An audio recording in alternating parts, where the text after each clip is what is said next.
Liverpool are making huge strides in the summer transfer window, with Marc Guehi and Eberechi Eze now on their radar. Stay tuned for the latest transfer updates and rumors. Liverpool one step closer to Marc Guehi after centre-back contract offer. Phase 1 of Liverpool's summer transfer spending is over. The Reds have wrapped up major deals for Jeremy Frimpong, Florian Wirtz, and Milos Kerkez. Two goalkeepers in the shape of Freddie Woodman and Armin Pexi have also come through the door. But the next step will be outgoings. The Reds have spent close to £200 million already, and if deals are to be done later in the window, then exits will be necessary. We could see Darwin Núñez and Federico Chiesa depart from Arne Slot's attack, while bids will be heard for fringe players like Harvey Elliott and Tyler Morton. Liverpool's centre-back uncertainty. The club are set to receive a £30 million boost to the coffers through the sale of Jurgen Klopp to Bayer Leverkusen. A move which leaves a slot free for a new centre-back. Factor in the uncertainty around Ibrahima Konate, and the need for a new central defender could become all the more pressing. Jarrad Branthwaite, Everton's £70m rated stopper, has been suggested as a potential incoming deal. The 23-year-old is only under contract for the Toffees until 2027, thereby allowing potentially interested clubs to steal in and make a deal. But that seems unlikely now, with Sky Sports' Lyle Thomas now reporting that Everton are close to wrapping up a new contract for Branthwaite. Everton finalizing contract for Branthwaite. Everton close to finalizing a new contract with Jarrad Branthwaite, he wrote on X. Still some elements to agree, but expected to re-sign for the club, possibly next WK. The player signing an extended deal doesn't lessen Liverpool's need for a new centre-back, and there is no shortage of contenders. The likes of Nathan Ziz, Christian Mascara, Joel Ordonez, Jorel Hato, Ousmane Diomande and Levi Colwill have all been listed among the potential arrivals. But perhaps one name now stands out above all others, with Branthwaite seemingly off the menu. Marc Guehi emerges as leading contender. Marc Guehi, 24, looks set to depart Crystal Palace with just 1 year left on his contract. The Eagles turned down a reported £70 million bid for the England man back in January from Tottenham, and he is set to be available for far less during this transfer window. If Liverpool can come to an arrangement quickly over Guehi, then he could be the best fit for a new face at centre-back. Although it's been reported that Guehi would like to see out his Crystal Palace deal, it's not likely that the South London club will be happy to entertain that prospect. Therefore, Guehi could be available to Liverpool for a fraction of his transfer value rather than the £70 million previously quoted for both he and Branthwaite. Tottenham told to raid Liverpool after Arsenal muscle in on Eberechi Eze transfer. Tottenham are looking for reinforcements ahead of Thomas Frank's first season at the helm at Anfield, and former star Jamie O'Hara believes he knows who the perfect signing would be. Tottenham have been told to make a move for Liverpool star Harvey Elliott following his starring England under-21 role this summer. The former Fulham starlet has turned in some brilliant displays for the young Lions at the Euros. He has scored 4 goals throughout the tournament, his brace against the Netherlands sealing their spot in the final against Germany. And O'Hara believes the youngster would be an excellent alternative to Crystal Palace's Eberechi Eze, who is being eyed by North London rivals Arsenal. Speaking on TalkSport, the former Tottenham star said, "I'd have him at Tottenham. 100% I'd have him at Tottenham. He'd play on the right and compete with Brennan Johnson and Dejan Kulusevski. Kulusevski is quite a similar player, but I think Harvey Elliott has got something about him. He can play in the no 10, further back in central midfield, there's a lot to like, and he's only 22. He could definitely play for a team that is playing in Europe." Elliott's future with current employers Liverpool is far from certain. He has just 2 years remaining on his contract at Anfield, having started just 6 games under Arne Slot last season. The midfielder still managed to score 5 and notched 3 assists. He admitted that he might be forced to look elsewhere for first-team football. "It's just a situation that me and the team on my behalf have to have a conversation about," Elliott said earlier this month. "I'm coming into an age now where I'm 22, I'm going to be 23 next season, and I don't really want to be wasting years on my career because it's a short career. You don't know what's going to happen. Touch wood it doesn't, but injuries and things, it could shorten it. It's a situation that, as I've said before, I need to reflect. I need to see if I'm content in doing what I'm doing and how can I improve as a player, because that's the most important thing. That's the main thing, really. Should Liverpool sell Harvey Elliott, please? Share your thoughts in the comments below. I just want to improve and be the best possible version of myself and the best player I can be. If that's to go somewhere else, then it's a decision that I'm going to have to make and I just need to see what happens. He added, nothing makes me want to leave. I love the club, I love the fans, the team. I support them as well. But as I said, most importantly, it's just about what's best for my career. I just need to make that decision. Liverpool close in on Marc Guehi transfer as sensational summer spending spree continues. The champions are in pole position to land the Crystal Palace and England defender, who has just 1 year left on his Selhurst Park deal and is keen on a move to nice summer. Liverpool's summer spending spree looks set to continue as they close in on a move for Marc Guehi. The Crystal Palace defender has been linked with several top clubs after it became clear he was not going to extend his contract at Selhurst Park, which has only a year left to run. But Liverpool are now in prime position and that talks between all parties will take place in the next 24 hours. It would be another stunning piece of business from Liverpool, who have followed their title triumph by forking out almost £200 million on new, high-class recruits. The Premier League champions have signed Florian Wirtz from Bayer Leverkusen for a record £116 million, Milos Kerkez from Bournemouth for £40 million and Jeremy Frimpong from Leverkusen for £30 million.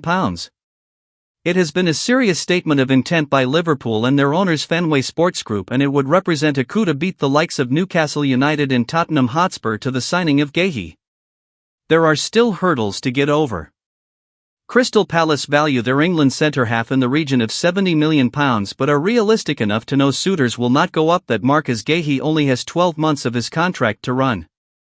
But they will still hold out for a fee in excess of £40 million, particularly as Chelsea had a 20% sell-on clause when they sold Guehi to Palace for £18 million in 2021. With plenty of options on the table for Guehi, Liverpool might also have to convince him that he will be a regular starter. Jarell Quansah is leaving for Bayer Leverkusen after struggling for game time under Arne Slot, who has Virgil van Dijk and Ibrahima Konate as his first-choice pairing in central defense. Konate's contract also expires in a year's time and there is uncertainty about the prospects of him signing a new deal. Guehi, though, would be seen as a great long-term signing for Liverpool as he only turns 25 in a couple of weeks' time. He has 23 caps for England and is a certainty to make Thomas Tuchel's squad for next summer's World Cup. As well as the three headline signings, Liverpool have also signed goalkeepers Armin Pesci and Freddie Woodman, even though the deal made last summer for Valencia's Georgi Mamardashvili will see the Georgian keeper join Slot's squad when they return for training on July 8. If Liverpool manage to seal a deal for Guehi, it is likely to be the end of their summer transfer business even though they continue to be linked with Newcastle United's Alexander Isak. In the meantime, Palace are waiting to hear from UEFA if they can compete in the Europa League next season and are also preparing for offers for Eberechi Eze, who could be in the middle of a transfer battle between Arsenal and Spurs. Jurgen Klopp sends warning to Florian Wirtz and admits Liverpool fee is insane. Florian Wirtz's move to Liverpool has smashed the British transfer record after the Reds agreed to pay a colossal £116 million for the Bayer Leverkusen playmaker. Jurgen Klopp has warned new Liverpool star Florian Wirtz that his £116 million price tag will put a target on his back. Wirtz, 22, has joined the Reds in a British record transfer deal, signing a lucrative 5-year contract. Liverpool fended off interest from Manchester City, Bayern Munich and Real Madrid to sign the Germany international from Bayer Leverkusen. Klopp's former club will pay Leverkusen a fixed £100 million plus £16 million in potential add-ons. Despite describing Wirtz as an outstanding player, the ex-Reds boss can't help but balk at the fee. In an interview with German newspaper Welt, Klopp said, "There's no question about it, it's an insane sum, and one that a player at Liverpool is aware of if things don't go well for 2 or 3 games. We all agree that we're talking about a great player here. I know I once said that I'm out if we pay €100 million for a player. But the world is changing. That's just the way the market is." The 58-year-old went on to hail Wirtz, who has the difficult task of improving the Premier League champions. "I don't know exactly which position Arne Slot has Florian in mind for," Klopp noted. "He's an outstanding player who can give any club something great. Whether he'll make the reigning English champions even better remains to be seen. It's not the first time that Klopp has commented on Wirtz's record-breaking move to Anfield. Speaking to German broadcaster RTL last week, Red Bull's head of global football operations said, "It will be really, really great. I'm sure of it. It's very difficult to strengthen them when you're champions. But Liverpool have managed that. They've signed an exceptional talent in Florian Wirtz." Did Liverpool overpay for Florian Wirtz? Have your say in the comments section. Klopp will be able to get the inside track on Wirtz's progress thanks to maintaining a strong relationship with Liverpool. "We're in very good contact with some of the players who write now and then or send the occasional photo from their holidays," he revealed to Welt. "The owners have become good friends." Klopp also joked, "I've also written to Arne now and then, we've only seen each other once. He was pleased with my gesture back then. And to be honest, when things started off so well under him, I briefly asked myself as a person whether I was happy that things were like this." Alexander Isak to Liverpool transfer, Reds play waiting game for dream summer signing. Liverpool have already splashed the cash in the transfer market this summer and could potentially make Newcastle star Alexander Isak their latest big money signing. Liverpool are willing to bide their time to make a move for Newcastle sensation Alexander Isak. The Swedish forward has been identified as a potential signing for the Reds this summer as they aim to bolster their attack. Current striker Darwin Núñez has been linked with a move to Italian champions Napoli, which would leave a vacancy at Anfield. But a deal looked difficult given Newcastle were in no mood to sell, while they also put an eye-watering £150 million asking price on Isak. But it appears that Liverpool actually have a plan in place to potentially seal a late deal. The Liverpool Echo have reported that Merseyside Chiefs are happy to just keep an eye on developments as it stands. They believe that Newcastle could potentially need funds to finance an imminent spree in the market. The Magpies are chasing lucrative deals for James Trafford, Anthony Elanga and Joao Pedro, with a £100 million plus deal for Isak going a long way in helping Newcastle afford those three deals. There is also the small matter of Newcastle's efforts to keep Isak at St James Park. Previous reports have suggested that the Magpies were willing to make the striker the highest-paid player in the club's history, and it is suggested that Liverpool would have no issue in matching his demands. So, it may be wise for Arne Slot's side to actually bide their time to see how discussions go. Meanwhile, Liverpool could also have more freedom when it comes to PSR restrictions closer to the end of the window.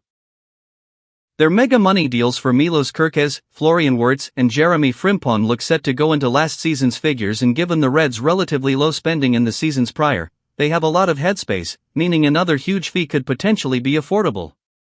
Speaking last season, Eddie Howe was unable to give any guarantees that his star forward would stay in the Northeast. He said, "I never make those guarantees about any player, and it's not to do with Alex's future, but I'd be foolish to sit here and do anything like that." Do you think Liverpool could sign Alexander Isak this summer? Share your thoughts in the comments below. "We want to keep our strongest players. I've said that ever since I've been here and sat in this seat. We have to try and keep our best players and bring in more good players to make us even stronger, because the ambition of the club and everyone connected with the club is long-term success, and that's the only way to get that." Meanwhile, Isak has also confirmed his stance on his future. He said, "I don't know much, to be honest. From within the club and from our side there are absolutely no discussions. It's just full focus on playing for me. There's not much to say, really. I've commented on." Thanks for watching. Subscribe to the channel. See you next time.